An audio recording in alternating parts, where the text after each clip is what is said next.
Hola chicos, esta noche nosotros vamos a explorar esa sensación que tienes cuando estás atrapado en tu rutina.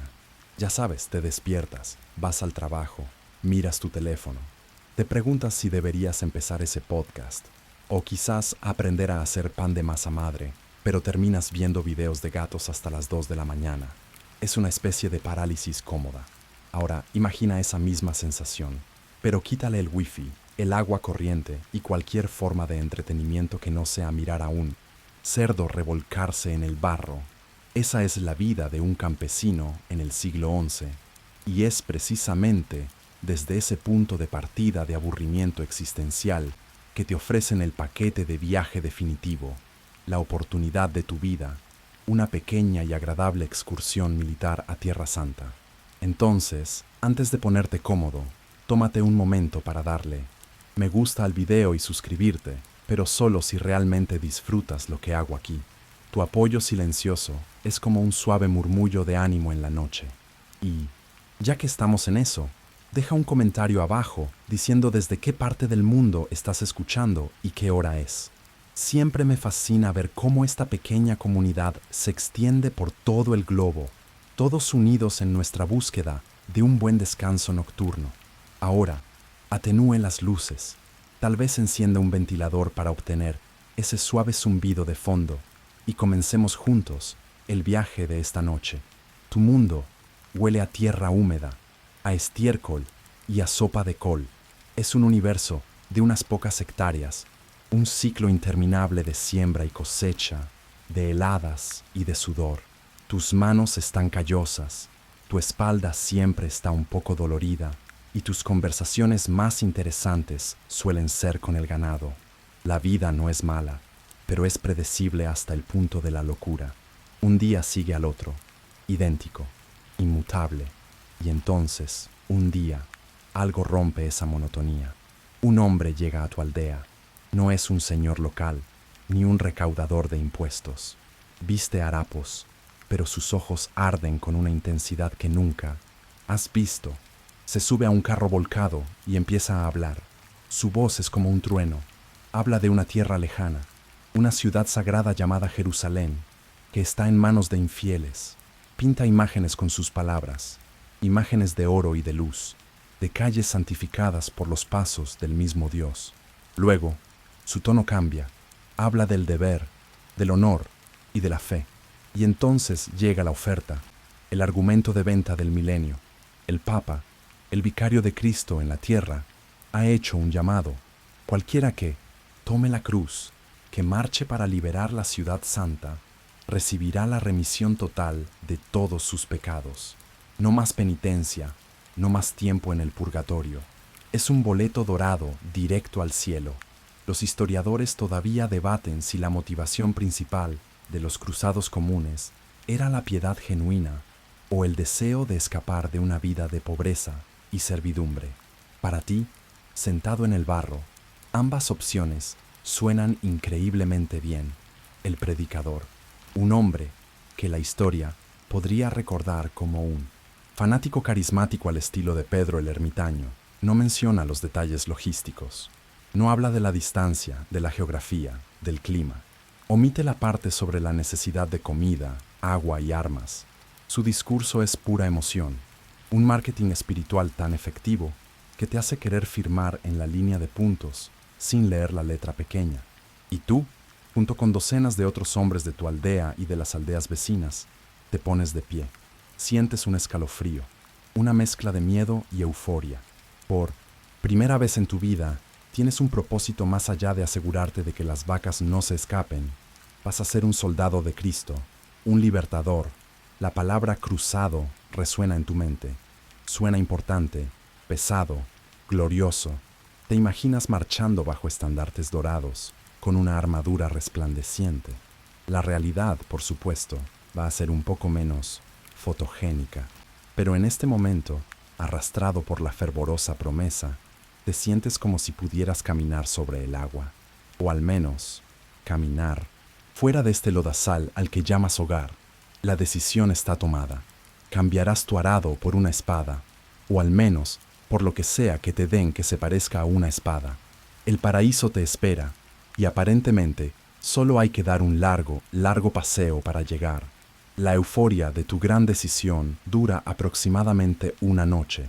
A la mañana siguiente te despiertas con el mismo olor a tierra húmeda, pero ahora está teñido con el aroma de la ansiedad. Tienes que despedirte.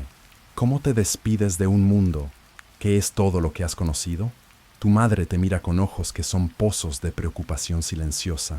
Te mete en las manos un trozo de pan duro y un pequeño amuleto de madera que ha llevado colgado del cuello durante años. No dice mucho, pero su abrazo tembloroso lo dice todo.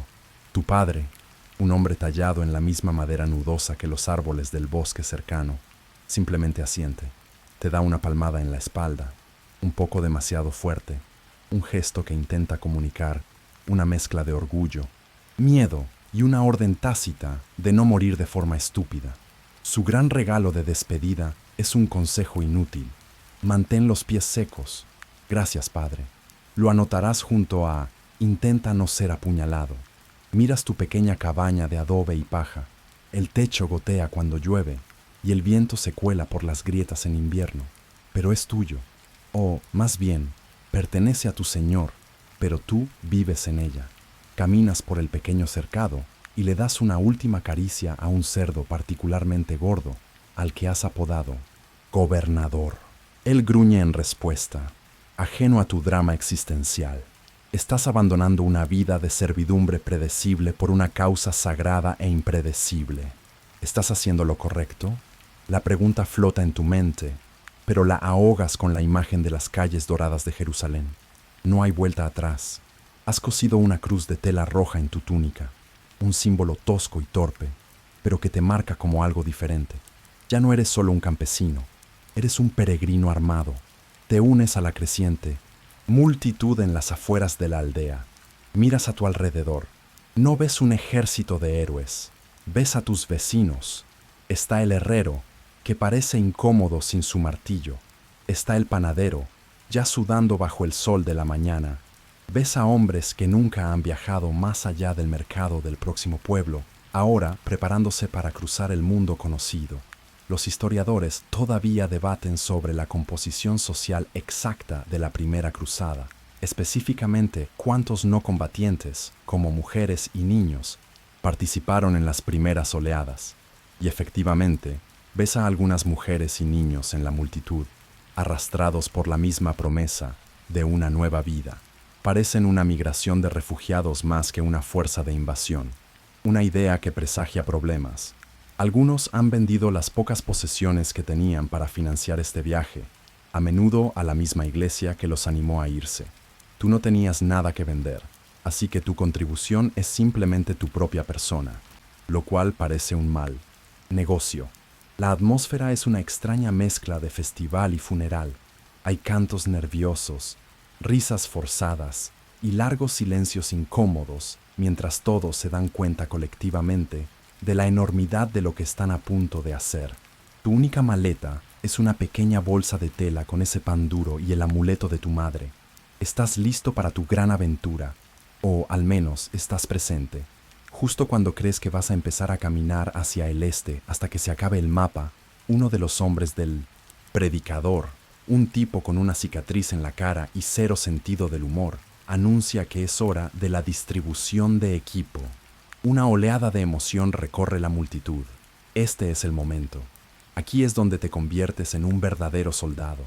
Te imaginas recibiendo una espada de acero brillante, un escudo robusto con una cruz pintada y un casco que brilla bajo el sol.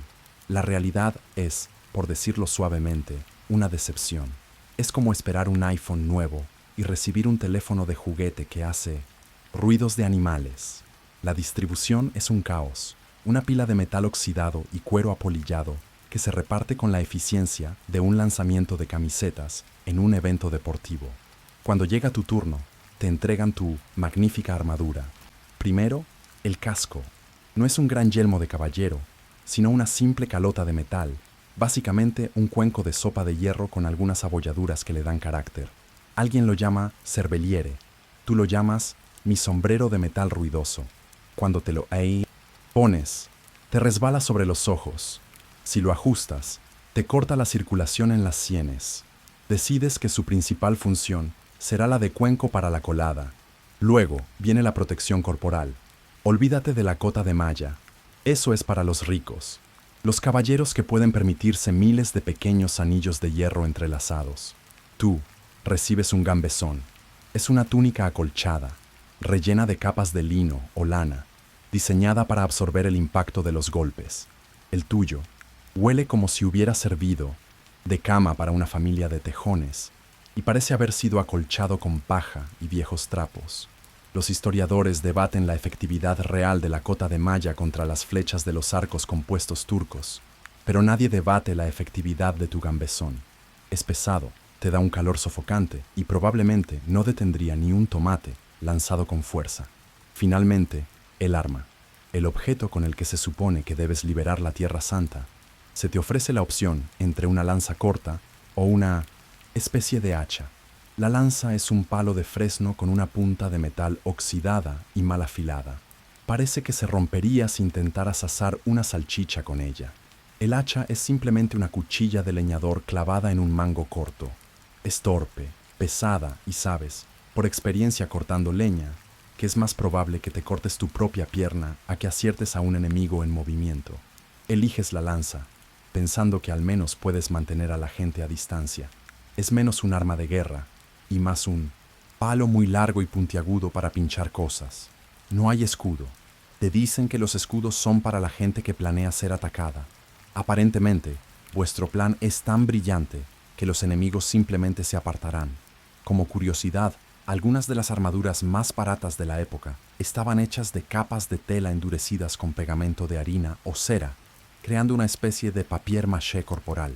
Sientes el acolchado de tu gambesón y te preguntas si no estarás llevando puesto el almuerzo fallido de alguien. Miras a tu alrededor. Todos los demás tienen un equipo igualmente patético. Sois un ejército de espantapájaros con objetos punzantes. La visión es tan ridícula que casi te ríes, pero el peso del inútil casco sobre tu cabeza te lo impide. Estás equipado para la gloria, o, más probablemente, para una muerte muy incómoda y poco digna, con tu nueva y decepcionante identidad de soldado firmemente establecida por tu equipo de hojalata. Llega el momento de la verdad. El predicador da una última arenga sobre la gloria y el deber, su voz retumbando sobre el campo. Luego, con un gran gesto, señala hacia el este y grita: ¡Adelante, por Dios! Y así, la gran caminata desorganizada comienza. La palabra marcha implicaría orden, ritmo, una especie de coreografía militar. Lo que tú haces no es marchar, es un arrastrar de pies colectivo, un deambular masivo. Imagina el momento en que se abren las puertas en un concierto y todo el mundo se precipita hacia el escenario. Ahora, imagina que ese concierto dura meses y se extiende por todo un continente. Eso es el comienzo de tu cruzada. No hay flancos, ni vanguardia, ni retaguardia. Es solo una enorme masa humana que se mueve en la misma dirección general. El hombre a tu lado, un tejedor llamado Hugo, no deja de tropezar con una raíz y casi te saca un ojo con su lanza. Detrás de ti, alguien ha empezado a cantar un himno religioso, pero desafina tanto que suena más a una llamada de auxilio. Pronto, otros se unen, creando un coro caótico y disonante que probablemente esté ofendiendo a los ángeles que se supone que os protegen. Los historiadores todavía debaten el nivel de control que líderes como Pedro el Ermitaño tenían realmente sobre sus seguidores, si eran comandantes o simplemente figuras carismáticas arrastradas por la marea. A juzgar por el caos que te rodea, te inclinas por lo segundo. Tu líder no está al mando de un ejército, es el administrador de un desastre ambulante. El primer día es una lección de humildad y de física de multitudes. Aprendes a caminar de una manera extraña, a medio paso, para no chocar con la persona de delante ni ser arrollado por la de detrás. El aire se llena de polvo, del olor a sudor rancio y de un murmullo constante de miles de conversaciones, quejas y oraciones. El entusiasmo inicial se evapora más rápido que el rocío de la mañana. Después de solo un par de horas, la realidad del esfuerzo físico se impone. Tu espalda ya protesta por el peso del gambesón. El casco de metal, bajo el sol, se convierte en un pequeño horno personal. Te lo quitas y lo cuelgas de tu cinturón, donde ahora golpea tu rodilla con cada paso. Mucho más útil. Una curiosidad sobre estas marchas es la falta total de infraestructura. No hay un cuerpo de intendencia que organice los suministros. Se espera que vivas de la tierra o de la generosidad de los pueblos por los que pasas. Al final del primer día, cuando el sol empieza a ponerse, la masa simplemente se detiene. No hay un campamento organizado. La gente se desploma donde está, creando un suburbio instantáneo de miseria. Intentas encontrar un lugar para sentarte que no esté directamente sobre una piedra afilada o un hormiguero. Ves a un hombre discutiendo acaloradamente con otro porque aparentemente le ha robado su sitio para dormir. Ya están surgiendo disputas territoriales y ni siquiera habéis salido de vuestra propia región. El día termina no con una oración solemne y un sentimiento de logro, sino con el sonido de 1000 hombres quejándose al unísono. Te acurrucas en el suelo, usando tu pequeña bolsa como almohada, y te das cuenta de que esto va a ser mucho más largo y más estúpido de lo que habías imaginado. El segundo día de marcha es como el primero, pero con menos cantos y más gemidos. El tercer día es como el segundo, pero con ampollas. Y así, los días comienzan a fusionarse en una cinta sin fin de miseria monótona. Tu vida anterior de arar campos, que te parecía tan aburrida, ahora te antoja como unas vacaciones de lujo. Al menos entonces tenías un techo y no tenías que caminar hasta que tus pies se sintieran como 2 trozos de carne cruda y palpitante. Este es el interminable sendero de las ampollas. Tu concepto del tiempo se deforma. Ya no piensas en lunes o martes, sino en el día en que me salió la primera ampolla, o el día en que esa ampolla se reventó y se infectó. Tus zapatos, 2 trozos de cuero mal cosidos que eran adecuados para caminar por tu aldea, se están desintegrando. Son el equivalente medieval de unas chanclas baratas para hacer una maratón. Sientes cada piedra, cada raíz, cada irregularidad del terreno. Pronto, desarrollas una relación muy íntima y odiosa con tus propios pies. Los examinas cada noche con una mezcla de fascinación y horror. Las ampollas son como nuevos continentes que aparecen en el mapa de tu piel. Intentas algunos remedios populares que has oído de otros peregrinos. Un hombre te jura que envolver los pies en hojas de llantén hace maravillas. Lo intentas, y ahora no solo tienes los pies doloridos, sino también pegajosos y con un ligero olor a ensalada.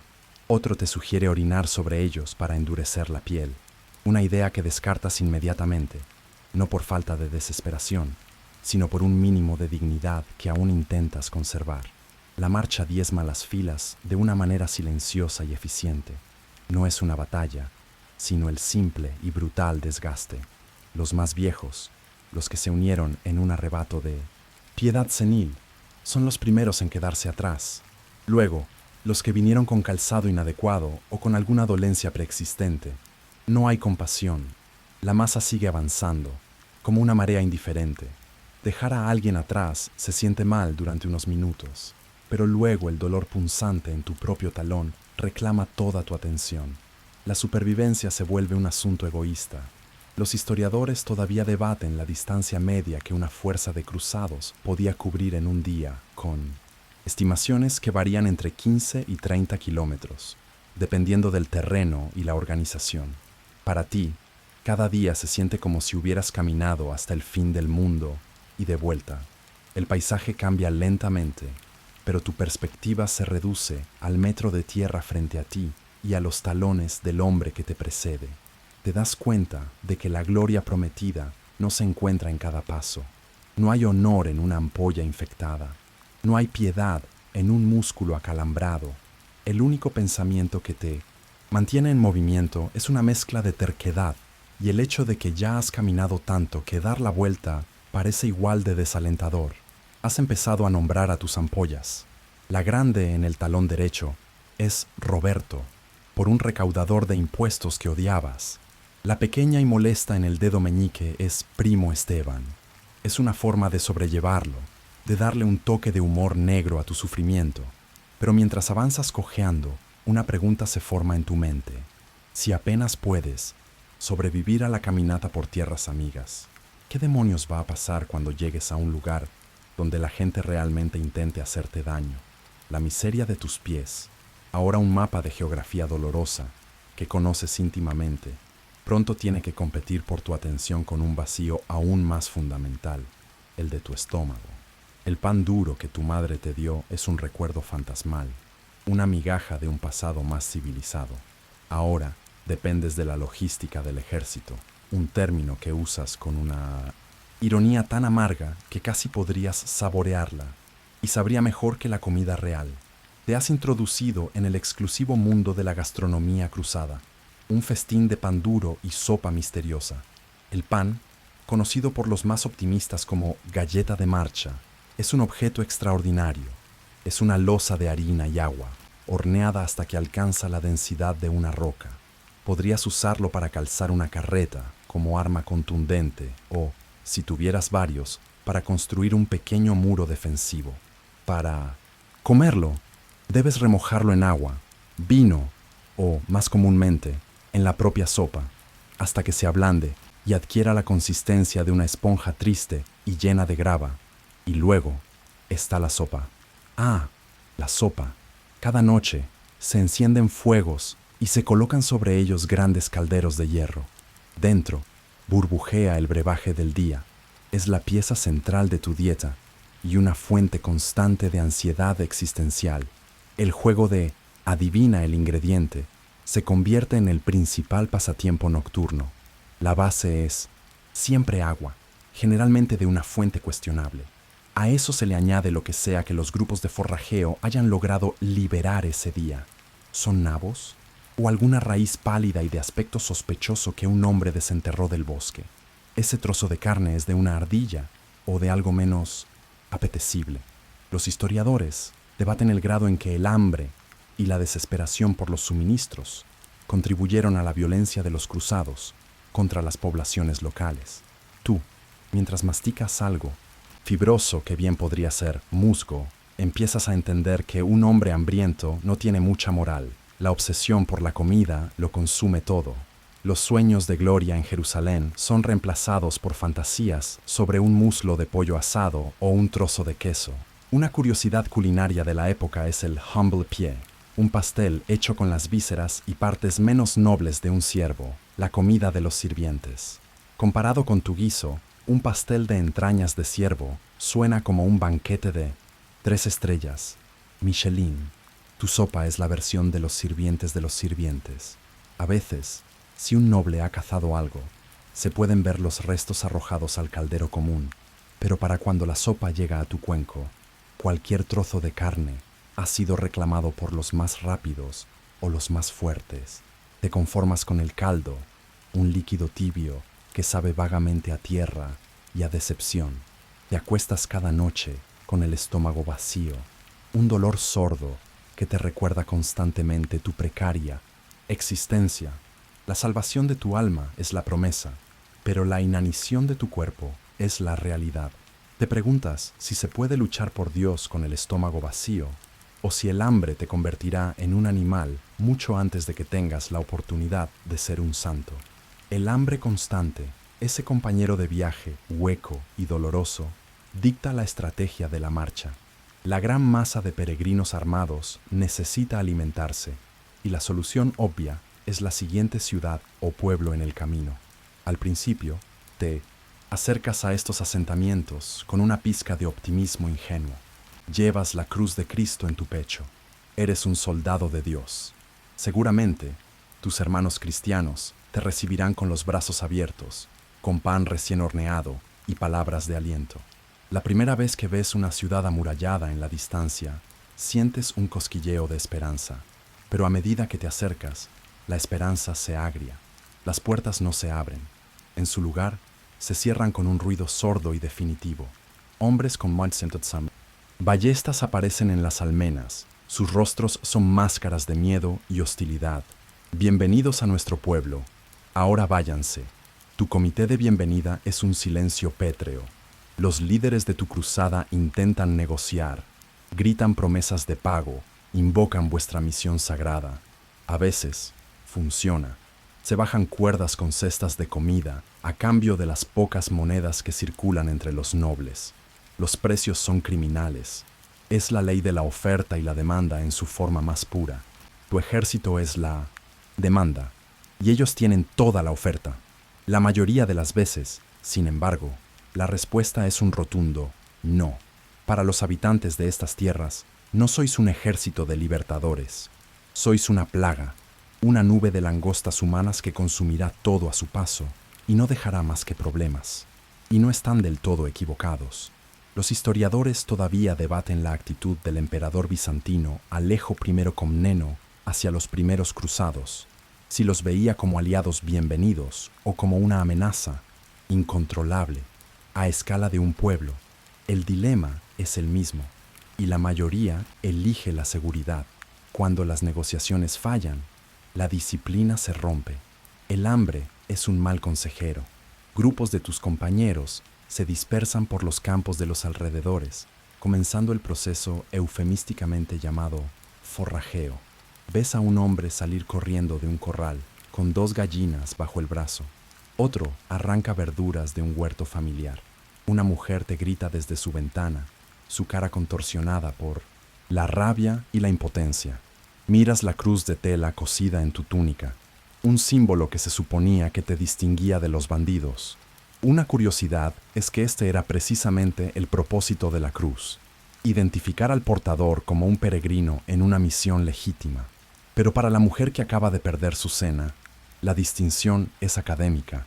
El forrajeo a menudo se convierte en saqueo abierto, y el saqueo a veces en violencia. Hay escaramuzas, peleas feas por un saco de grano. Regresas al campamento esa noche con el estómago todavía vacío, pero con una nueva carga en la conciencia. Te das cuenta de que para llegar a la Tierra Santa y luchar contra los infieles, estáis aterrorizando y robando a vuestros propios hermanos de fe.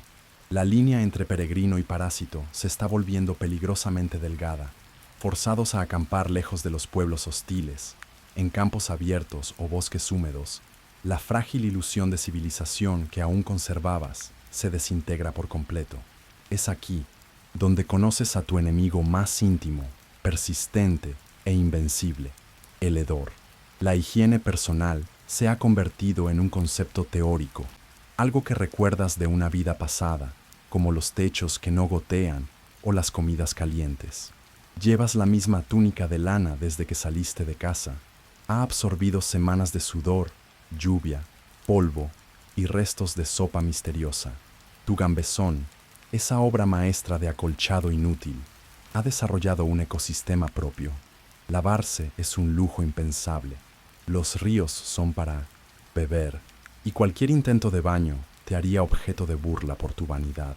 Y aunque tú mismo hueles como un animal de granja enfermo, tu olor personal se pierde en la sinfonía abrumadora del perfume colectivo del fracaso. El olor del campamento es una entidad física, es una nube densa y opresiva que se aferra a la parte posterior de tu garganta. Es una mezcla compleja, una receta repugnante con múltiples ingredientes. La base es el olor de miles de cuerpos sin lavar, un olor agrio y almizclado, a sudor rancio. A eso se le añade el humo acre de las fogatas que queman madera verde, el olor a comida a medio cocer y el hedor de los desperdicios que se pudren. Pero la nota más potente, la que define el carácter del campamento, es la falta total de saneamiento. No hay letrinas. Un área designada río abajo o en la linde del bosque sirve como retrete comunal, un lugar de horror indescriptible que contamina tanto la tierra como el agua. Es el caldo de cultivo perfecto para la enfermedad, un hecho que tu mente del siglo XI no comprende en términos de gérmenes, pero que tu nariz entiende perfectamente en términos de peligro. Los historiadores debaten sobre las actitudes medievales hacia la higiene, pero incluso, para los estándares de la época, la condición de un campamento de cruzados era atroz. Mientras que las ciudades tenían algunas formas de saneamiento y los ricos practicaban el baño, un ejército en movimiento no tenía nada.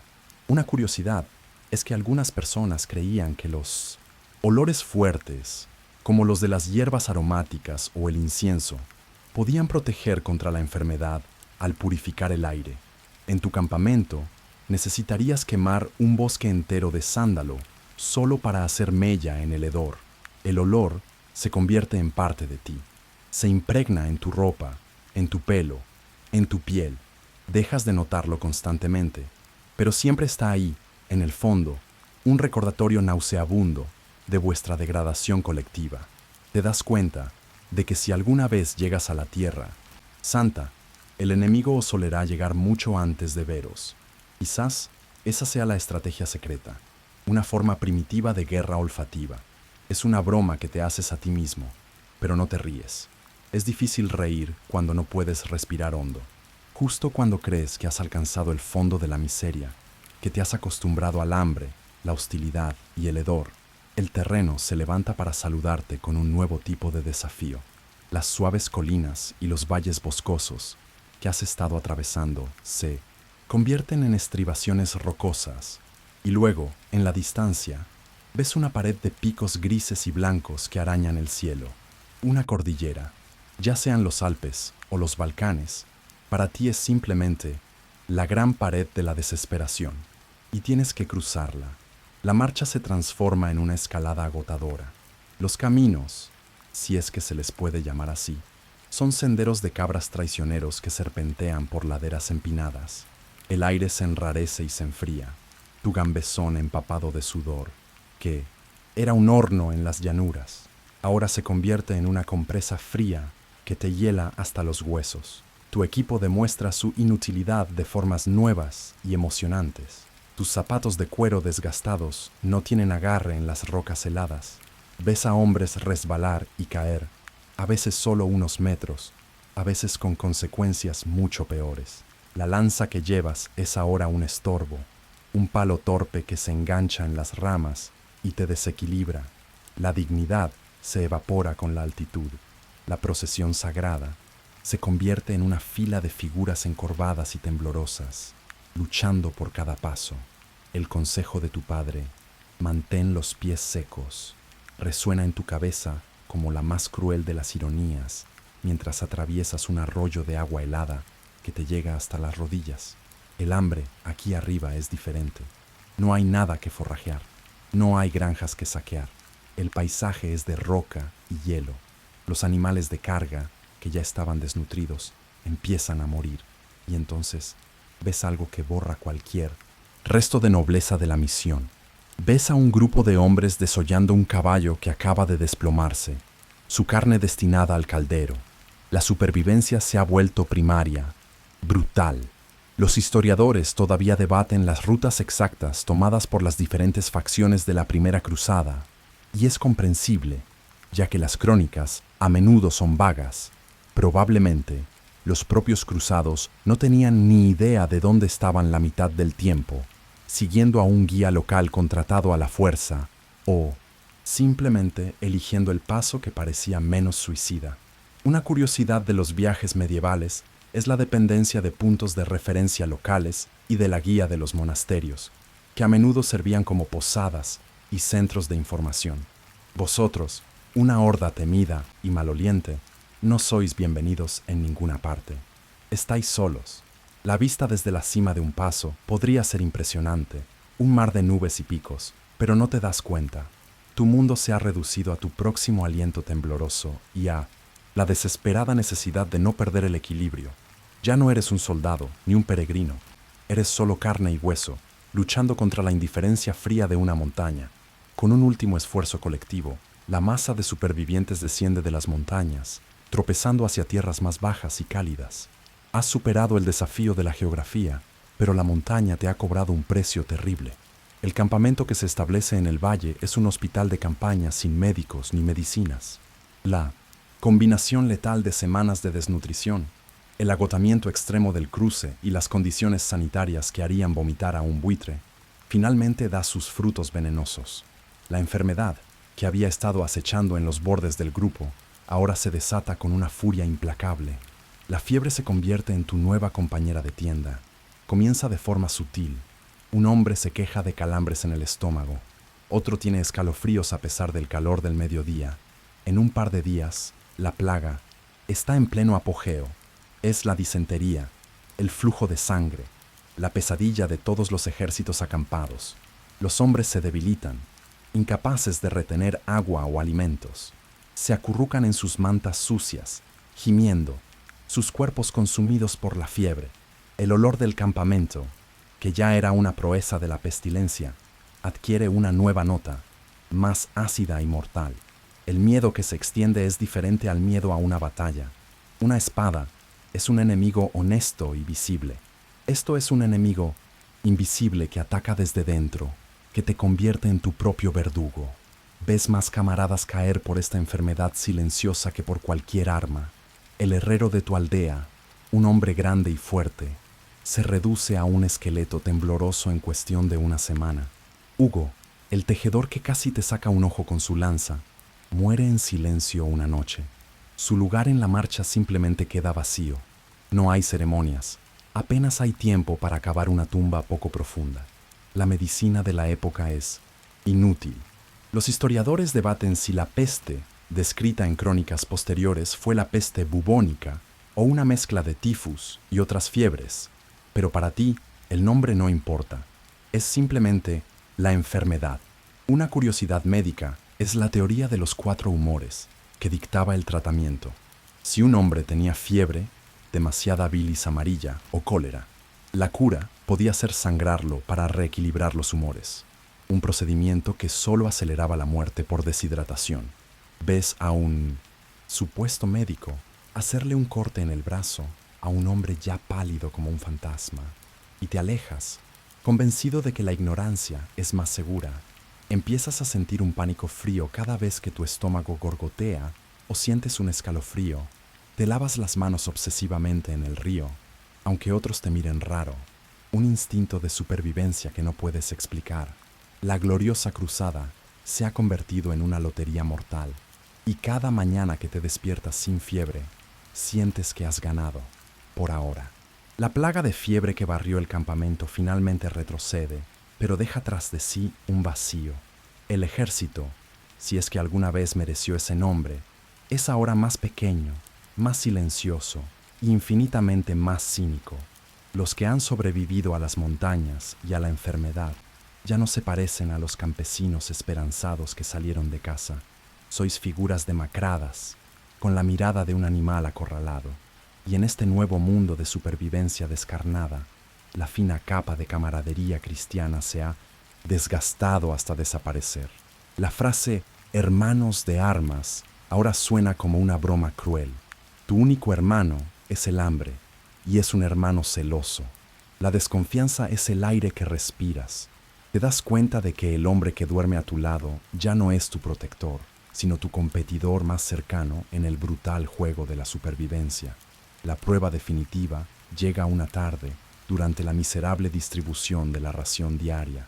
Por un milagro, un error de cálculo o quizás la piedad momentánea de un distribuidor, recibes un trozo extra de pan duro. Es pequeño, apenas más grande que la palma de tu mano, pero en este mundo de inanición es un tesoro, un lingote de oro comestible. Con el corazón latiendo con fuerza, te alejas de la multitud, buscando un lugar para esconder tu botín. Lo envuelves en un trapo y lo metes en lo más profundo de tu bolsa, pero no eres lo suficientemente discreto. Sientes unos ojos clavados en ti. Es un hombre de la región de Flandes, un tipo con ojos pálidos y sin vida al que nunca antes le habías prestado atención. No dice nada, pero su mirada lo dice todo. Más tarde, mientras estás ocupado tratando de reparar una de las correas de tus desintegrados zapatos, dejas tu bolsa a un lado. Solo te distraes un momento. Cuando te vuelves, la bolsa parece más ligera. Metes la mano dentro, con un pánico creciente. El trapo está allí, pero el pan ha desaparecido. Te levantas, con la sangre hirviendo en tus oídos. Buscas con la mirada y ves al flamenco, a unos 20 metros de distancia, mordisqueando disimuladamente algo. Te acercas a él, con el corazón martilleando contra tus costillas. Ese trozo de pan era mío, Ciseas. El hombre te mira, sin miedo, solo con un cansancio infinito. Mastica lentamente antes de tragar. No sé de qué hablas, responde, su voz rasposa. Por un segundo, te imaginas saltando sobre él, la violencia de la disputa estallando en el campamento. Pero entonces ves a sus amigos observando y sabes que no terminaría bien. Los historiadores todavía debaten hasta qué punto las tensiones entre diferentes grupos regionales contribuyeron a la falta de cohesión o si la desesperación individual simplemente trascendía todas las lealtades. Mirando al flamenco, sabes que no te robó por ser de Flandes, te robó porque tenía hambre. Te alejas, derrotado y humillado, con una nueva y amarga lección aprendida. Tu mayor enemigo en esta cruzada podría no ser un infiel en una tierra lejana, sino el hombre hambriento que marcha a tu lado. Después de una eternidad de marchar a través de un paisaje que alterna entre la hostilidad y la monotonía, un rumor comienza a extenderse por la columna como un reguero de pólvora. Os estáis acercando a Constantinopla, la reina de las ciudades. Para ti, que vienes de una aldea de cabañas de barro, la idea es casi incomprensible. Y entonces, un día, la ves, en el horizonte, más allá de las colinas, se alzan muros tan vastos y torres tan altas que parecen sostener el cielo. Cúpulas doradas y tejados de cobre brillan bajo el sol, como una promesa de que la belleza y la riqueza todavía existen en el mundo. Por un momento, el cinismo y la miseria se desvanecen, reemplazados por un asombro infantil. Has llegado al centro del universo conocido. El asombro se convierte rápidamente en una humillación aplastante. A medida que vuestra horda andrajosa se acerca a las legendarias murallas de Teodosio, queda claro que no sois visitantes bienvenidos, sino una calamidad que hay que gestionar. Los guardias de la ciudad, los famosos varangios, os observan desde las almenas.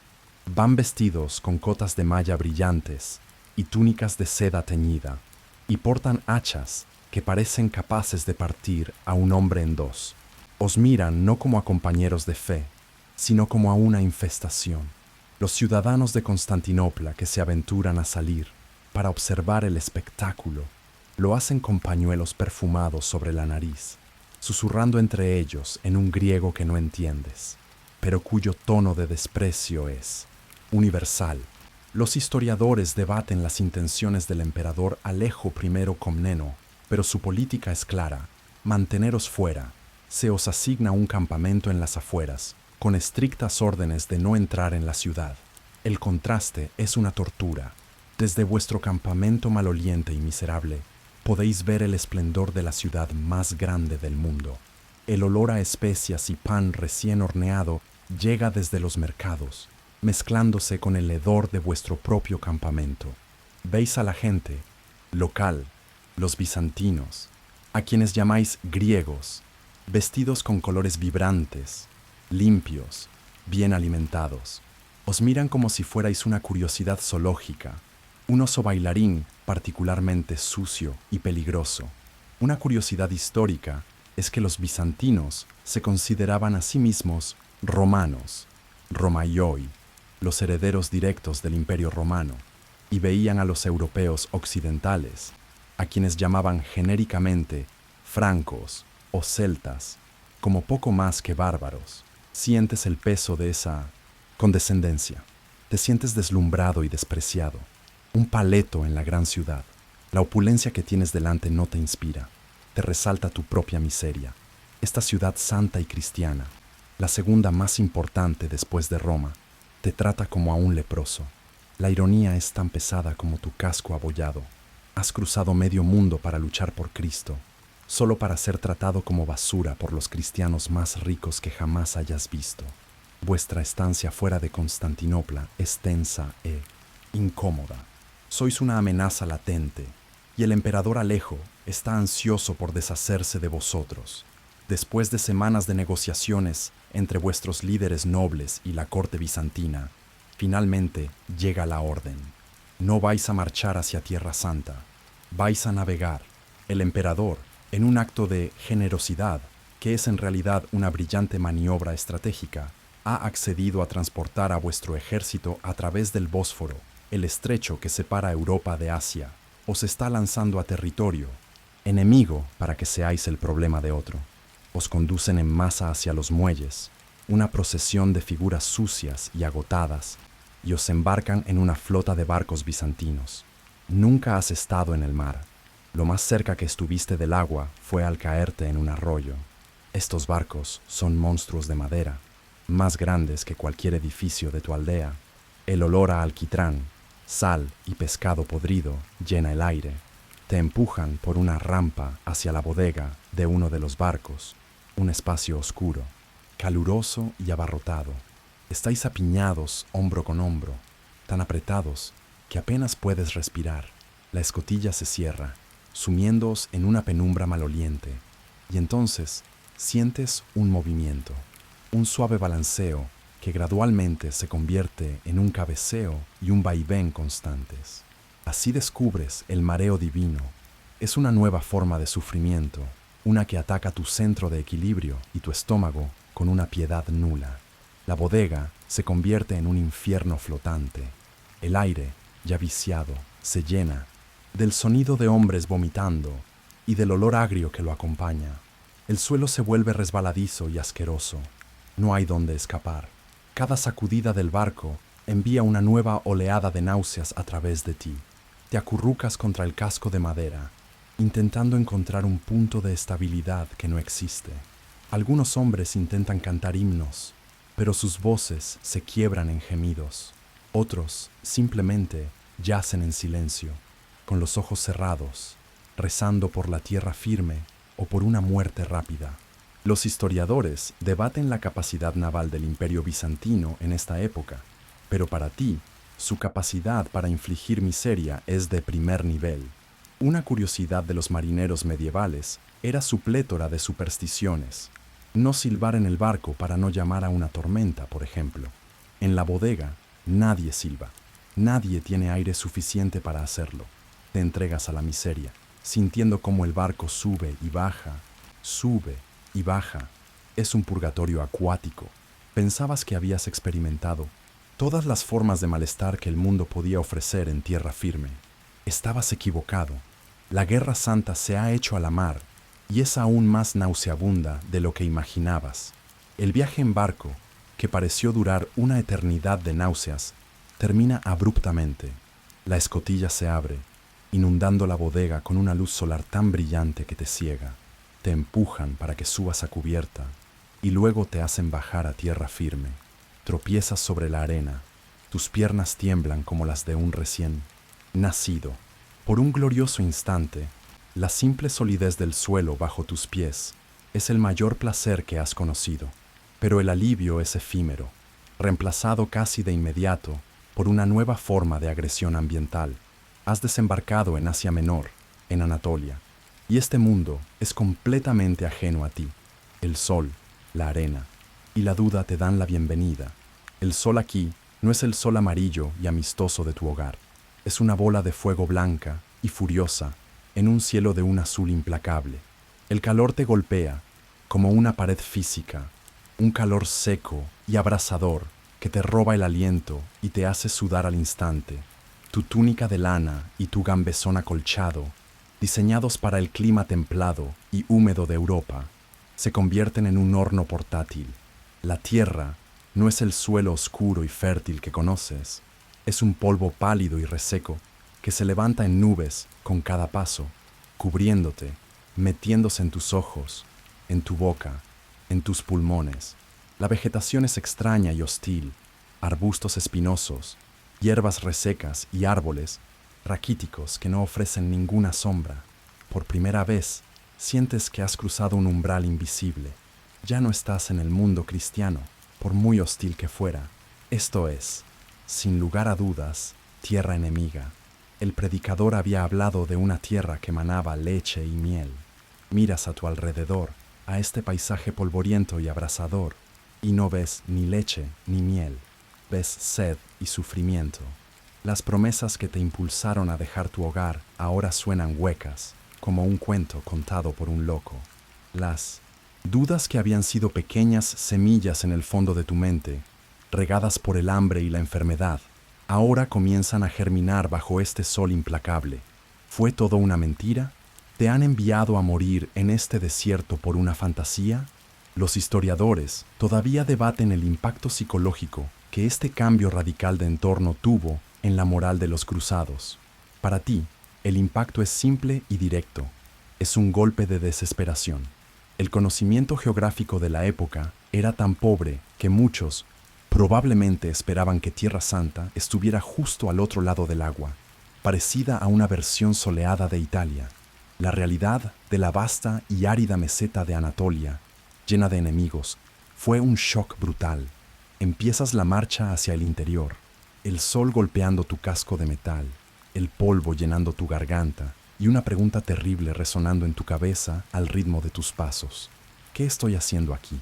Llevas varios días marchando por el paisaje anatolio. La rutina es una pesadilla de calor, sed y polvo. La columna de cruzados se extiende por kilómetros, una serpiente cansada y vulnerable moviéndose lentamente a través de un territorio que no conoce. Hay una tensión constante en el aire, una sensación de ser observado. Los veteranos, los pocos que hay, escudriñan las colinas circundantes con nerviosismo. Y entonces, sin previo aviso, sucede. No hay un toque de cuerno, ni un desafío formal, solo un silbido agudo y colectivo que corta el aire, seguido por el sonido sordo de flechas golpeando la tierra, los escudos y la carne. El pánico es instantáneo y absoluto. Tu primera escaramuza es ridícula y aterradora. Gritos, confusión, hombres cayendo.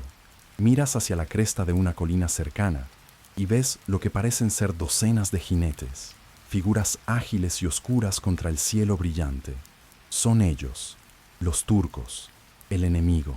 Tu entrenamiento para este momento consistió en que te dieran una lanza y te dijeran que apuntaras al enemigo. El problema es que el enemigo no se queda quieto. Disparan una nueva andanada de flechas, se dan la vuelta y desaparecen tras la colina antes de que podáis organizar cualquier tipo de respuesta. Es una táctica que nunca has visto. No hay una línea de batalla a la que cargar. No hay un enemigo al que enfrentarse cara a cara. Es como luchar contra fantasmas. Fantasmas con arcos muy, muy potentes. Te quedas paralizado, con la lanza agarrada con tanta fuerza que tus nudillos están blancos. Tu corazón late tan fuerte que lo sientes en tus oídos, ahogando los gritos de los heridos. Instintivamente, intentas hacerte más pequeño, buscando la cobertura inexistente de un arbusto espinoso. Ves a un hombre a pocos metros de ti desplomarse, con una flecha en el cuello, una expresión de sorpresa en su rostro. La batalla, si se le puede llamar así, dura menos de 5 minutos. Los jinetes turcos reaparecen en otra colina, disparan de nuevo y se van. Y luego, silencio, roto solo por los gemidos. Has sobrevivido, no por valentía ni por habilidad. Has sobrevivido porque, por pura casualidad, ninguna de las 200 flechas que han llovido sobre vosotros llevaba tu nombre. La realidad del combate te golpea como un puñetazo en el estómago. Las historias que oías de niño hablaban de duelos heroicos, de caballeros chocando en una carga gloriosa. Esto no ha sido nada de eso. Ha sido impersonal, caótico y profundamente humillante. Los historiadores debaten cuán rápido se adaptaron los cruzados a estas tácticas de golpear y correr. En este momento, no hay adaptación, solo shock. Una curiosidad militar es el devastador efecto del arco compuesto turco, capaz de perforar la mayoría de las armaduras de la época a una distancia considerable. Tu gambesón de repente se siente tan protector como una telaraña. El ataque ha terminado, pero algo dentro de ti se ha roto para siempre. La última y estúpida pizca de ilusión de que la guerra era algo noble. Tras la caótica y aterradora introducción a las tácticas de combate del enemigo, tu ejército sigue su avance penoso hasta que llega ante su primer gran objetivo. Una ciudad amurallada, un bastión de piedra y desafío en medio del desierto. Podría ser Nicea, o más tarde, Antioquía. Para ti, el nombre no importa. Lo que importa son las murallas. Son inmensas, imponentes. Una declaración de piedra que dice, aquí no pasas. Y así, sin más opción, comienza el largo y tedioso arte de morir de aburrimiento en un asedio. Creías que la marcha era monótona, pero has desbloqueado un nuevo nivel de tedio existencial. La guerra, resulta, no es tanto una lucha constante como una espera interminable. Tu vida se convierte en una rutina aplastante. El día se divide en tareas simples y repetitivas. Cavas zanjas, refuerzas las empalizadas del campamento, haces guardia, mirando fijamente las mismas almenas de piedra durante horas, esperando un movimiento que rara vez llega. La mayor parte del tiempo no pasa nada. El sol sale, calienta el campamento hasta convertirlo en un horno y se pone. El enemigo está a unos cientos de metros, pero bien podría estar en la luna. Viven sus vidas tras los muros y tú vives la tuya en el polvo. Tus principales adversarios no son los soldados turcos, sino el hambre, que vuelve a ser un dolor sordo y constante, y el aburrimiento, un enemigo que te corroe el alma lentamente.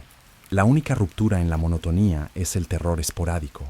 De vez en cuando, sin previo aviso, una piedra lanzada por una catapulta enemiga se estrella contra el campamento, o una lluvia de flechas cae sobre un grupo de hombres desprevenidos. Es una lotería mortal. Puedes morir mientras duermes, mientras comes tu ración de pan duro o mientras cavas una letrina. Esta combinación de 99% de aburrimiento y 1% de pánico absoluto te destroza los nervios. Los historiadores debaten sobre la sofisticación de la ingeniería de asedio de los primeros cruzados, pero desde tu perspectiva, parece que vuestro plan principal es sentaros y esperar a que la ciudad se rinda. De aburrimiento, una estrategia que parece estar afectándoos más a vosotros que a ellos. Como curiosidad, los defensores a menudo empleaban la guerra psicológica, gritando insultos desde las murallas, ejecutando a prisioneros a la vista del ejército sitiador o catapultando animales muertos para propagar enfermedades y desesperación. Un día, ves cómo lanzan la cabeza de un cruzado capturado. El mensaje es claro: el tedio tiene dientes y muerden. Te acostumbras a un estado de alerta bajo y constante, un zumbido de ansiedad que nunca desaparece. Empiezas a pensar que prefieres la miseria de la marcha a la locura de esta espera. Pasan las semanas y el asedio se estanca.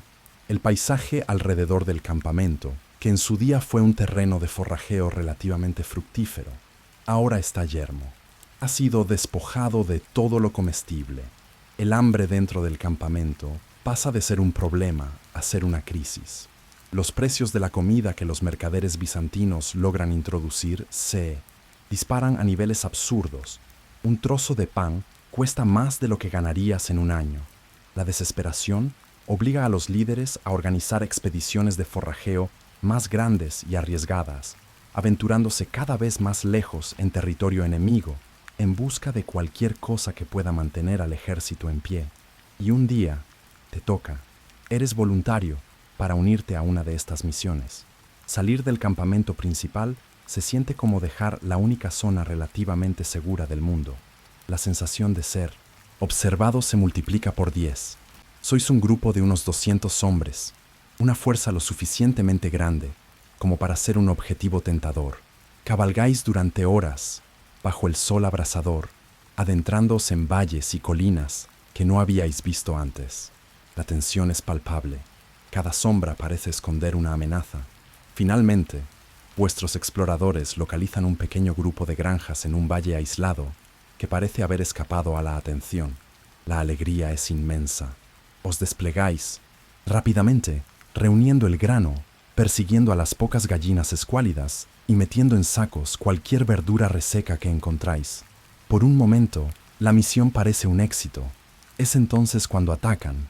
Salen de las colinas circundantes, jinetes turcos que parecen surgir de la propia tierra. La emboscada es perfecta. Estáis en el fondo del valle, desorganizados, cargados con vuestro botín. Os cortan la ruta de retirada. El pánico se apodera del grupo.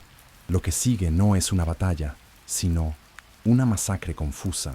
Los caballeros de vuestro grupo intentan formar una línea defensiva, pero los arqueros a caballo galopan a su alrededor, disparando nubes de flechas.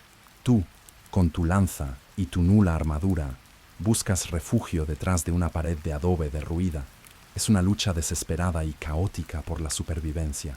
Logras unirte a un pequeño grupo que consigue abrirse paso a través de las líneas enemigas y huir. Regresáis al campamento al anochecer, exhaustos, aterrorizados y con las manos casi vacías. De los 200 hombres que partieron, regresa menos de la mitad. Los historiadores debaten el impacto de estas expediciones en la moral general, si el riesgo valía la pena. Para ti, la lección es clara y brutal. El enemigo está en todas partes, y buscar comida es solo otra forma de buscar la muerte. Arriesgaste tu vida por un puñado de grano que ni siquiera llegaste a probar.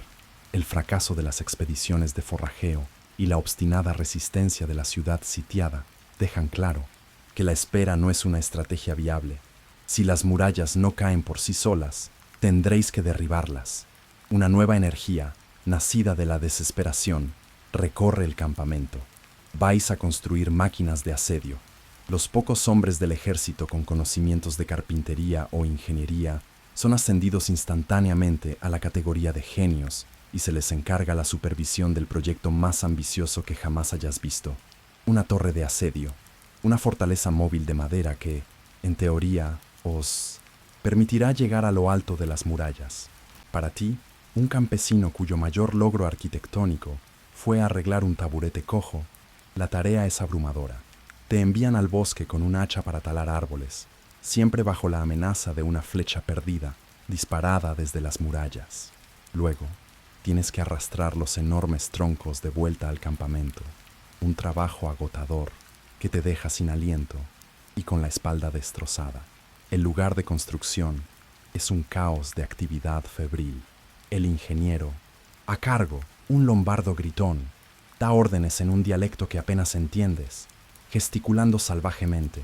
Tu trabajo consiste principalmente en levantar, empujar y clavar.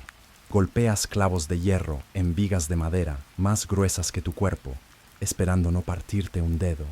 Lentamente, durante semanas, la monstruosidad toma forma. Es una estructura tosca, chirriante e inestable.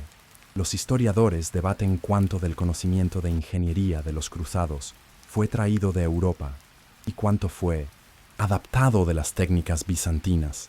Mirando la torre, sospechas que gran parte fue simplemente improvisada. Para protegerla del fuego enemigo, la cubren con pieles de animales recién desolladas. Una curiosidad de la guerra de asedio que tiene el efecto secundario de hacer que la torre huela peor que el rincón más sucio del campamento. Te toca clavar estas pieles húmedas y apestosas, y el olor se te pega durante días. Miras la estructura terminada. Es alta, sí, pero también se inclina peligrosamente hacia la izquierda. Parece que un fuerte estornudo podría derribarla. La idea de que vas a tener que empujar esta trampa mortal a través de un terreno irregular, mientras el enemigo le lanza de todo, desde flechas incendiarias hasta rocas, no te llena de fervor guerrero, sino de un pavor profundo y absoluto. Esta máquina parece tan peligrosa para vosotros como para el enemigo. El esfuerzo físico de construir la torre de asedio te deja exhausto cada día, pero es por la noche cuando la verdadera batalla tiene lugar. En la quietud de tu tienda improvisada, con el cuerpo dolorido y el estómago vacío, tu mente se niega a descansar. El agotamiento psicológico del asedio, una tensión sorda y constante, se ha acumulado durante meses y ahora comienza a resquebrajar tu cordura. Las voces en tu cabeza discuten la misión. Ya no es solo una duda pasajera, es un debate en toda regla. Una voz, débil y nostálgica, es la del predicador. Habla con el eco de la promesa original, la gloria, el perdón de los pecados, la santidad de liberar Jerusalén. Te recuerda el aburrimiento de tu vida anterior y te dice que este sufrimiento tiene un propósito divino. Es una prueba de tu fe. Pero la otra voz es mucho más fuerte. Es una voz cínica, forjada en el dolor de tus pies, en el sabor del pan con moho, en el hedor de la disentería y en el miedo helado de la emboscada. Esta voz se ríe de la idea de la gloria. ¿Qué gloria hay en cavar zanjas?, pregunta. ¿Qué santidad hay en robarle el pan a un compañero? ¿Qué propósito divino hay en morir aplastado por una torre de madera mal construida. Esta segunda voz es implacable. Te muestra las caras de los hombres que han muerto, no en una batalla heroica, sino por una fiebre o una piedra al azar. Te hace cuestionar la cordura de tus líderes, los nobles que comen mientras tú mueres de hambre. Te hace, en los momentos más oscuros, cuestionar a Dios mismo. ¿Es este su plan o es que simplemente no le importa? Este conflicto interno te deja vacío. Miras a los otros hombres alrededor del fuego. Ves la misma mirada hueca en sus ojos. Todos están librando su propia guerra interior. Los historiadores debaten si la religión fue un consuelo genuino o una herramienta de propaganda para los líderes. Para ti, se ha convertido en ambas cosas y en ninguna. Rezas por costumbre, por si acaso, pero las palabras se sienten vacías. Como curiosidad, los líderes a menudo organizaban procesiones y servicios religiosos para levantar la moral. Asistes a uno, escuchando a un sacerdote prometer la intervención divina, pero sus palabras son solo ruido de fondo para el debate furioso en tu cabeza. La cruzada ha dejado de ser una aventura externa. La verdadera guerra, la más agotadora, se libra ahora dentro de tu propio cráneo y no estás seguro de qué bando va ganando. La torre de asedio está terminada, o al menos tan terminada como va a estar. La tensión en el campamento es insoportable. Algo tiene que pasar. Y entonces, el plan se filtra a través de las filas. Un asalto nocturno. La estrategia, tal como te la explican a ti y a los demás soldados rasos, suena desesperadamente simple y, por lo tanto, increíblemente peligrosa. Mientras la torre de asedio crea una diversión en un lado de las murallas, un pequeño grupo de élite intentará escalar una sección supuestamente menos vigilada en el otro extremo, donde un guardia ha sido sobornado. Tú, por supuesto, no estás en el grupo de élite, estás en la masa de distracción. Tu trabajo es correr hacia las murallas y hacer mucho ruido. La espera en la oscuridad es una tortura. El miedo se siente como algo frío y pesado en tu estómago. La noche es total, sin luna. Apenas puedes ver al hombre que está a tu lado. Entonces, un grito lejano da la señal. ¡Adelante!, brama un sargento, y cargas hacia la confusión total. Correr en la oscuridad es una pesadilla. Tropiezas, chocas con otros hombres. El aire se llena de gritos, una mezcla de vuestros propios gritos de guerra y los gritos de alarma de los defensores en las murallas. Empiezan a llover flechas. No apuntan, simplemente disparan hacia el ruido. Es completamente aleatorio. Ves la silueta de un hombre caer a tu lado, sin saber si tropezó o fue alcanzado. Llegas a la base de la muralla y te aplastas contra la piedra fría. No hay nada que hacer. No tienes escaleras. Tu única función es ser un objetivo ruidoso. El caos es absoluto. Los oficiales gritan órdenes que nadie puede oír. En la distancia, oyes el estruendo de la lucha donde el verdadero asalto debería estar teniendo lugar, pero es imposible saber si son gritos de victoria o de agonía.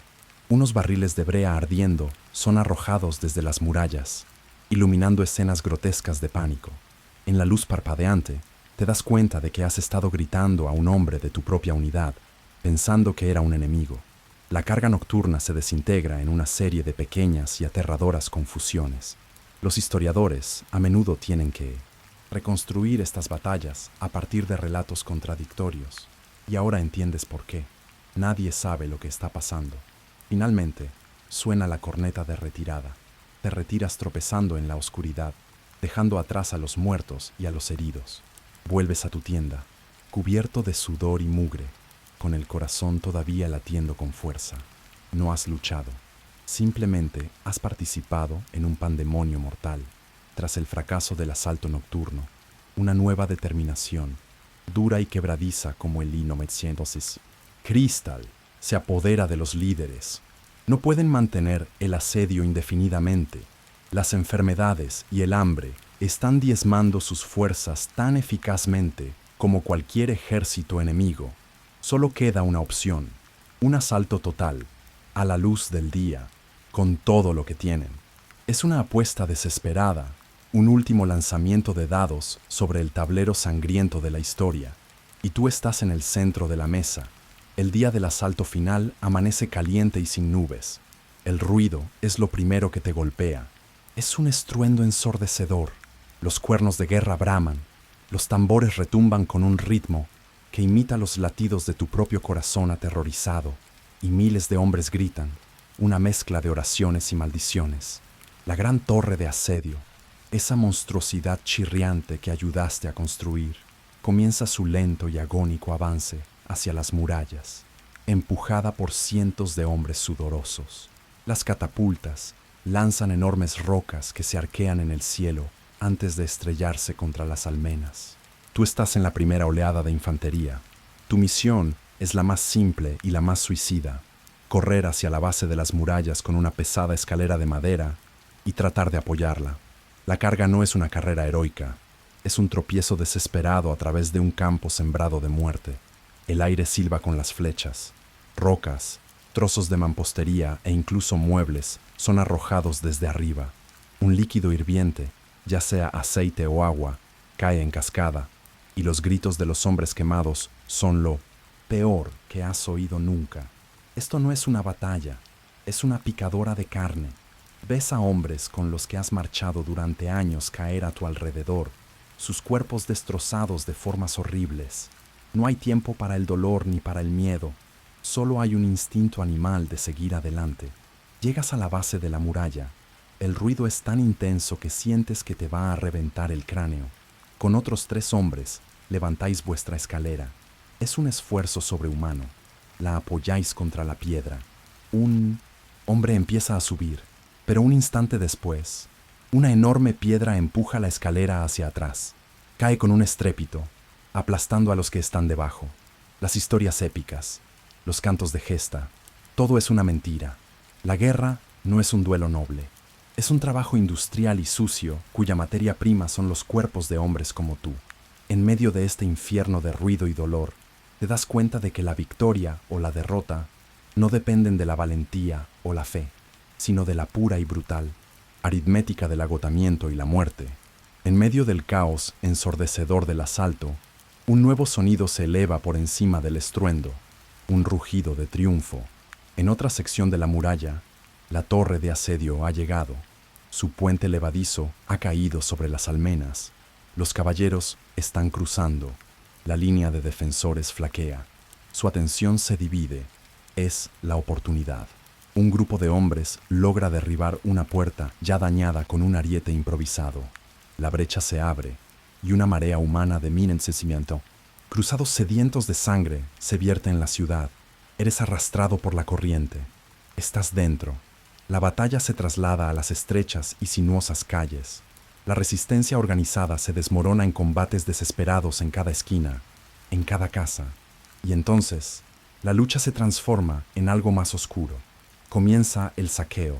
La fina capa de piedad y propósito religioso que cubría la cruzada se quema en un instante, revelando la codicia y la brutalidad que acechaban debajo. Los hombres que te rodean, los mismos que rezaban por la noche y se quejaban del pan duro, se convierten en monstruos. Rompen las puertas de las casas, matando a cualquiera que se interponga en su camino. Soldados que intentan rendirse, ancianos, mujeres, niños. El aire se llena de gritos que no son de batalla, sino de terror y agonía. Te sientes arrastrado por la locura colectiva, una mezcla de adrenalina, miedo y un deseo oscuro de desquitarte por meses de sufrimiento. Entras a la fuerza en una casa. Una familia se acurruca en un rincón, sus ojos enormes de pavor. El padre se interpone, desarmado, suplicando en un idioma que no entiendes. Este es el momento que las historias nunca cuentan. No hay gloria aquí. No hay nada de divino en el terror de esta familia. La promesa de liberar un lugar santo se siente como la más negra de las blasfemias. Los historiadores debaten la escala de la masacre que siguió, pero para ti no es una cuestión de números. Es la imagen del rostro de ese hombre, la visión de tus compañeros robando, destruyendo y matando sin discriminación. El saqueo de una ciudad, según las brutales reglas de la guerra medieval, era el derecho del vencedor. Pero este conocimiento no te ofrece consuelo. Ves a un compañero apuñalar a un hombre por un simple collar de plata. Ves a otro prender fuego a una biblioteca de manuscritos. Todo lo que te habían dicho, toda la justificación sagrada, se derrite en este crisol de violencia y codicia. Esto no es la voluntad de Dios, es el infierno en la tierra, y tú eres uno de sus demonios. La furia del saqueo dura casi 2 días antes de que finalmente se agote. La sed de sangre se sacia y la locura da paso a un agotamiento colectivo y a la tarea más práctica de evaluar las ganancias. Con la ciudad asegurada, la jerarquía de la cruzada se reafirma bruscamente. Mientras tú y los otros soldados de a pie vagáis por las calles ensangrentadas, aturdidos y cubiertos de mugre, los nobles y los caballeros, con sus séquitos de hombres, de armas, se dedican a un saqueo mucho más organizado. Reclaman las mejores casas, los palacios, las mezquitas y las iglesias. Usan su autoridad para confiscar sistemáticamente los tesoros de la ciudad, cofres de oro y plata, sedas preciosas, especias raras, armas finamente elaboradas y manuscritos iluminados. Tú observas desde lejos cómo carretas enteras de botín son transportadas a los cuarteles de los líderes. El botín de guerra, te das cuenta, no es para el guerrero, sino para el general. La promesa de incalculables riquezas que el predicador usó para encender tu imaginación resulta ser otra de sus convenientes omisiones de la verdad. Las riquezas existen, sí, pero no son para ti. A ti y a los miles como tú se os permite quedaros con lo que pudisteis saquear personalmente durante el caos. Y tu botín es patético. Después de todo el sufrimiento, después de cruzar un continente, sobrevivir al hambre, a la enfermedad y a la batalla, tu recompensa por tomar una de las ciudades más grandes del mundo es un caldero de bronce abollado que arrancaste de una cocina, un trozo de tela de lana de buena calidad y un pequeño cuchillo con mango de hueso. Miras a tu alrededor y ves a otros con tesoros igualmente insignificantes. Un hombre muestra con orgullo un puñado de monedas de cobre sin valor. Otro lleva un cojín bordado. Os comparáis vuestras míseras ganancias, una especie de mercadillo de la decepción. Los historiadores todavía debaten sobre los sistemas de distribución del botín, si es que existían, pero la realidad sobre el terreno es simple. El más fuerte y el de más alto rango se lleva todo. Una curiosidad de la época era la práctica de tocar una casa para reclamarla, pero pronto descubres que si un caballero toca la misma casa que tú, la casa es suya. Te sientas en un escalón, con tu caldero en el regazo. No pesa casi nada, pero en ese momento se siente como la carga más pesada del mundo. Es el peso de una promesa rota, el símbolo tangible de tu estupidez. Has arriesgado tu alma por un cacharro de cocina. En los días posteriores al saqueo, un silencio antinatural desciende sobre la ciudad conquistada. Es un silencio pesado, espeso, que no trae paz, sino una profunda inquietud. La única banda sonora constante es el zumbido omnipresente de millones de moscas, atraídas por el festín que se les ofrece en cada calle y cada casa. La euforia de la victoria, si es que alguna vez existió, se ha evaporado, dejando un residuo amargo y pegajoso. Y luego está el olor. Es el perfume de tu triunfo, el hedor dulzón y penetrante de miles de cuerpos descomponiéndose bajo el sol implacable. Es un olor que se te mete en la nariz, en la garganta, en la ropa, en la comida. Es el silencio apestoso de la victoria. Te obligan a participar en las tareas de limpieza. Tienes que arrastrar los cuerpos de los que mataste o que tus compañeros mataron y arrojarlos a fosas comunes fuera de las murallas. Arrastras los cuerpos de soldados, pero también los de civiles. Arrastras a hombres, a mujeres, a niños. Sus rostros están congelados en máscaras de terror o de sorpresa. Sus ojos vidriosos miran al cielo azul, sin ver nada. Cada cuerpo es una acusación silenciosa. Intentas no mirar sus caras. Intentas pensar en ellos no como personas, sino como escombros. Pero es imposible. El trabajo es agotador y te destroza el alma. Las crónicas de la época a menudo hablan del éxtasis religioso de los conquistadores, pero tú no sientes ningún éxtasis. Sientes náuseas. Caminas por las calles que se supone que has liberado. Las paredes están manchadas de sangre seca, las puertas están destrozadas. El viento agita los tapices rasgados en las ventanas de las casas vacías. Entras en una mezquita, ahora convertida en iglesia. El suelo de mármol está pegajoso, los mosaicos han sido arrancados.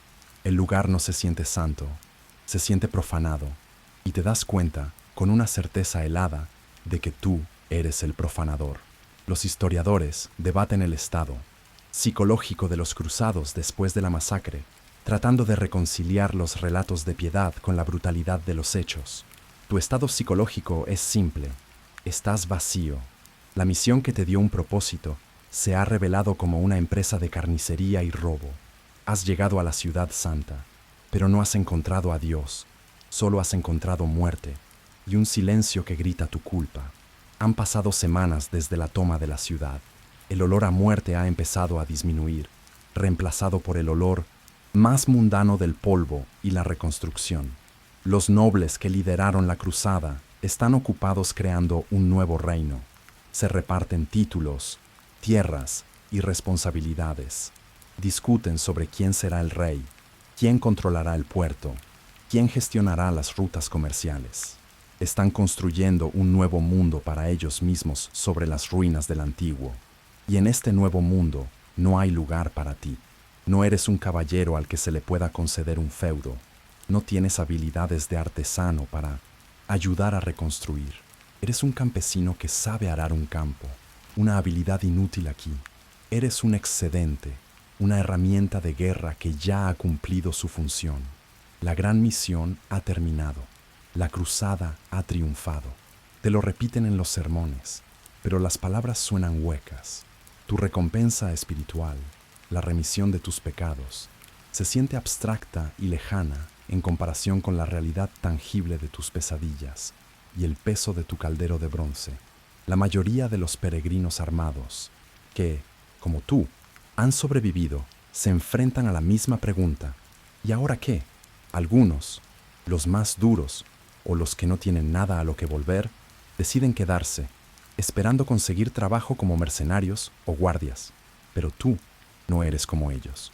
Una nueva y poderosa añoranza se ha apoderado de ti, el deseo de volver a casa, el recuerdo de tu aldea, que antes era una imagen borrosa de barro y aburrimiento.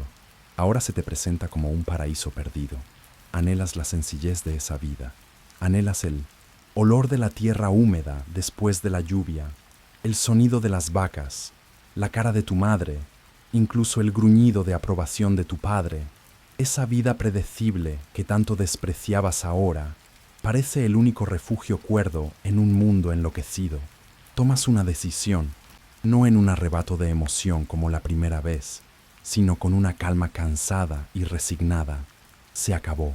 Has tenido suficiente gloria, suficiente guerra santa, suficiente aventura. Dejas de ser un héroe, ya no eres un soldado de Cristo. Decides que lo único que quieres ser es un hombre que camina hacia su hogar. Los historiadores señalan que la gran mayoría de los cruzados originales regresaron a Europa tras cumplir sus votos. Tu decisión no es única, es la norma. La verdadera peregrinación, ¿te das cuenta? No era el viaje a Jerusalén. Es el largo, incierto y peligroso viaje de vuelta. La decisión de volver a casa es fácil. El acto de hacerlo es otra odisea. Te unes a un grupo de otros peregrinos que también han tenido suficiente gloria. No sois un ejército, ni siquiera una compañía. Sois un puñado de almas cansadas, unidas por un único propósito, caminar hacia el oeste. El largo camino a ninguna parte es una versión melancólica y despojada de la marcha de ida. El paisaje que atravesaste con una mezcla de miedo y una tonta esperanza, ahora lo recorres con una resignación vacía. Cada río que cruzas, cada colina que subes, es simplemente otro obstáculo entre tú y un hogar que apenas puedes recordar. La falsa camaradería de la cruzada ha desaparecido por completo. Viajas con tus nuevos compañeros, pero hay poca conversación. Cada hombre está atrapado en su propia cabeza, reviviendo sus propios horrores. Os ayudáis mutuamente, sí, pero es la ayuda de extraños en un viaje de negocios. no la de hermanos de armas. El mundo no se ha vuelto menos peligroso. Todavía hay bandidos en los caminos, señores locales codiciosos y la amenaza constante de la enfermedad. Pero el miedo es diferente ahora.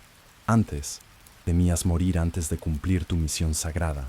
Ahora temes morir por nada, en una zanja anónima, a miles de kilómetros de casa, después de haber sobrevivido a todo lo demás. Es un miedo más patético, más humillante. Los historiadores debaten la tasa de supervivencia de la primera cruzada, con estimaciones que sugieren que la gran mayoría de los que partieron nunca regresaron. Te cruzas con las tumbas sin marcar de los que vinieron después de ti. Nuevas oleadas de cruzados que marchan hacia él. Con la misma mirada estúpida y esperanzada que tú tenías. Les miras con una mezcla de lástima y desprecio. No les ofreces palabras de aliento. ¿Qué podrías decirles? La comida es terrible y probablemente morirás de disentería. Como curiosidad, los peregrinos que regresaban a menudo llevaban una hoja de palma para demostrar que habían llegado a Tierra Santa, lo que les valió el apodo de palmeros. Tú no llevas ninguna palma. Tu única prueba del viaje son las cicatrices de tu cuerpo y el vacío de tu mirada. Cada paso hacia el oeste es un paso que te aleja del infierno que has presenciado, pero sabes, con una certeza aterradora, que una parte de ese infierno viaja contigo. El viaje de regreso es una lección constante de pragmatismo. Los pocos objetos que posees, los símbolos de tu desastrosa aventura, se convierten en moneda de cambio para la supervivencia. Tu inútil equipo de cruzado, que llevaste con tanto esfuerzo a través de medio mundo, ahora es solo peso muerto. Tu guerra ha terminado. En una ciudad portuaria de la costa, encuentras un capitán de barco dispuesto a llevarte de vuelta a Italia. No acepta monedas, de las que no tienes, pero sus ojos se iluminan al ver el metal de tu lanza y el acero de tu abollado casco. Haces el trueque sin dudarlo.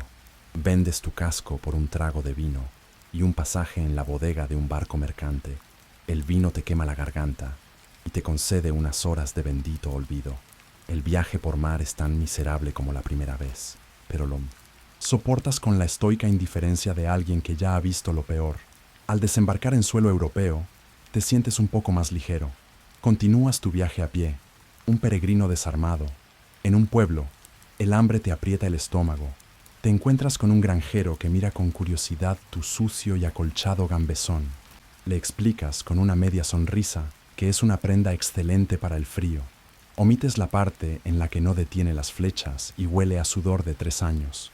Lo cambias por un trozo de queso, media hogaza de pan y un odre de vino peleón. Es el mejor negocio que has hecho en tu vida. Te sientas bajo un árbol y disfrutas de tu festín, sintiéndote más rico que cualquier rey. Cada pieza de equipo que vendes es un paso más para dejar de ser un cruzado y volver a ser, simplemente, un hombre. Los historiadores debaten el impacto económico de los cruzados que regresaban, pero para ti, la economía es simple. Cambias un recuerdo horrible por un estómago lleno. Finalmente, solo te quedan tu túnica andrajosa con la cruz descolorida, tu cuchillo, tu bolsa y el caldero de bronce, tu único y patético trofeo. Una curiosidad de la época era la enorme variedad de monedas y sistemas de trueque, lo que hacía que cada transacción fuera una aventura. Has aprendido a regatear, a evaluar el valor de las cosas no en plata, sino en días de supervivencia. Estás despojándote de tu pasado, pieza por pieza, aligerando tu carga física. La carga de tu memoria, sin embargo, resulta ser mucho más pesada y mucho más difícil de vender. Has caminado durante meses. Finalmente, cruzas una frontera invisible y la gente empieza a hablar una lengua que entiendes sin esfuerzo. Estás de vuelta en tu tierra natal. Los árboles, los ríos, la forma de las colinas, todo te resulta familiar. Pero la sensación de alivio que esperabas no llega. En su lugar, te encuentras con una nueva y sutil forma de alienación. Eres un extraño en tierras familiares. Los años de marcha bajo un sol extranjero, la mala nutrición y el trauma han dejado su marca en ti. Estás demacrado, tu piel curtida y oscura, tu pelo largo y enmarañado, y tus ojos hacen que la gente se sienta incómoda. Han visto demasiado. Cuando te cruzas con otros viajeros en el camino, se apartan. Las mujeres apartan a sus hijos. Los hombres te miran con una mezcla de miedo y sospecha. No ven a un peregrino sagrado que regresa a casa. Ven a un vagabundo, un hombre sin tierra ni señor, lo cual te convierte en alguien peligroso y poco fiable. La cruz de tela roja en tu pecho, antes un símbolo de honor, ahora está tan descolorida y sucia que parece la marca de un proscrito. En un pueblo, intentas pedir trabajo a cambio de comida. El posadero te mira de arriba abajo, ve tu aspecto salvaje y te echa con una escoba. Te das cuenta de que la historia de tu viaje no está escrita en tu rostro como heroísmo, sino como locura y violencia. Los historiadores debaten cómo la sociedad medieval percibía el trauma de guerra, lo que hoy llamaríamos TEPT. Probablemente no tenían un nombre para ello, pero reconocían sus síntomas: la mirada perdida, el temperamento impredecible, el distanciamiento. Eres la encarnación de ese malestar. Eres un recordatorio viviente de una guerra lejana y brutal que la mayoría de la gente prefiere olvidar o romantizar.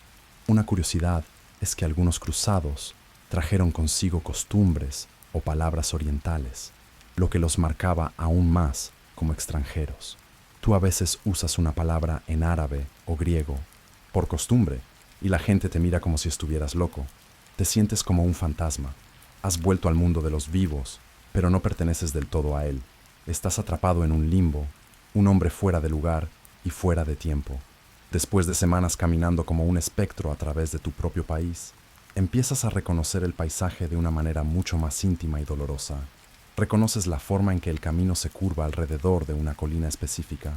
Reconoces un viejo roble nudoso donde jugabas de niño, escondiéndote de tu hermano. Sabes que estás cerca.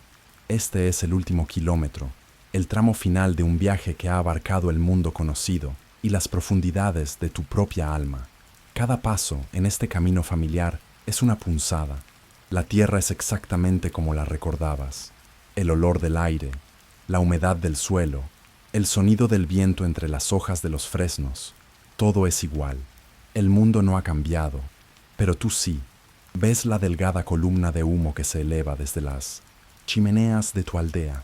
Está justo detrás de la siguiente colina, y por primera vez en mucho tiempo te detienes. Te sientas al borde del camino, con tu fiel y abollado caldero a tu lado. Una parte de ti, la parte que ha caminado sin parar durante años, te impulsa a levantarte y correr hacia allí, pero otra parte, una parte más profunda y herida, te retiene.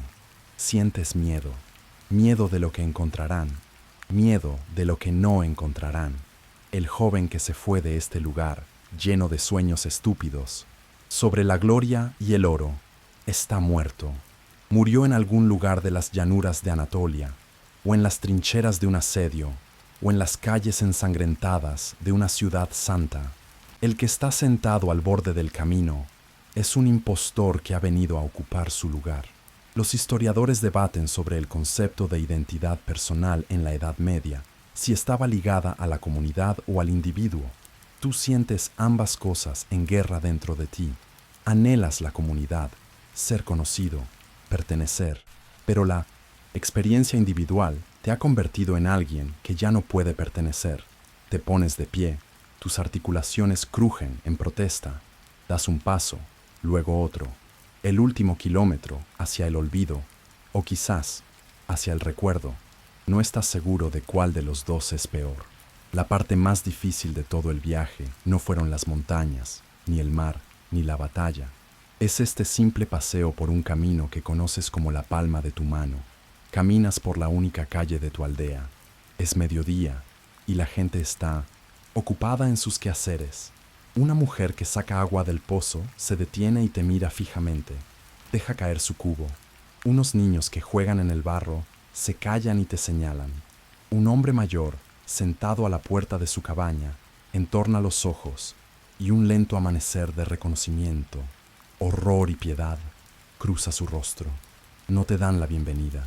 Simplemente te miran, al fantasma que ha vuelto. Sigues caminando, con la mirada fija al frente, hasta que llegas a la cabaña que era tuya. La puerta se abre antes de que llegues. Es tu madre. Está mucho más vieja. Su pelo es casi completamente blanco. Sus ojos se abren de par en par. Su mano vuela a su boca. No grita, no llora, simplemente te mira, absorbiendo la figura demacrada y rota que está ante ella. Tu padre aparece detrás. Su rostro es una máscara de piedra, pero ves un temblor en su mandíbula. Estás en casa. Entras en la pequeña y oscura habitación que huele a humo, a tierra y a hogar. Dejas tu caldero de bronce en el suelo con un suave golpe, metálico. El sonido parece extrañamente fuerte en el silencio. Has vuelto, más pobre de lo que te fuiste, porque ya no tienes ni la juventud ni la ignorancia. Más sucio, no solo por el polvo del camino, sino por una suciedad que sientes que nunca podrás lavar. Y más traumatizado de lo que nadie aquí podrá comprender jamás. No tienes historias de aventuras para contar, solo una colección de pesadillas que guardarás para ti. Te sientas en el mismo taburete que dejaste hace años. Miras tus manos. Están vacías. El caldero, tu único recuerdo, es un objeto exótico y sin sentido en este lugar. Es el símbolo de tu viaje, un viaje que te prometió el paraíso y te dio el infierno. En ese momento, en el silencio de tu hogar, dulce y sucio hogar, comprendes la verdad final. La gran y gloriosa cruzada no fue una misión divina, fue un desastre ambulante, una tragedia de proporciones épicas impulsada por la fe y la codicia. Y tú, simple y estúpidamente, fuiste uno de sus innumerables peones. Y así, la larga y ardua jornada de nuestro cruzado llega a su fin. No con el sonido de trompetas y coros celestiales, sino con el silencio polvoriento de una cabaña familiar. Su historia, llena de penurias y una amarga desilusión, se desvanece ahora en el pasado, como las huellas dejadas en un camino lejano, pero tu propio viaje de esta noche apenas comienza. Es un viaje hacia adentro, hacia el tranquilo y pacífico reino del sueño. Siente cómo el peso de su historia se disipa, dejando tras de sí, solo, la calma de la noche que te rodea. El eco de las batallas y las largas marchas se apaga, reemplazado por el ritmo suave y constante de tu propia respiración. Inhala profundamente, llenando tus pulmones con el aire tranquilo de tu habitación, y al exhalar, libera cualquier tensión que puedas haber acumulado. Libera las preocupaciones del día, los pensamientos persistentes, y permite que tu mente se vuelva tan quieta y silenciosa como un lago en una noche sin viento. Estás seguro, estás a salvo, envuelto en la comodidad de tu cama. Cada respiración te lleva más y más profundo en un estado de relajación total. El mundo exterior puede esperar. Esta noche es solo para ti, para tu descanso, para tu renovación.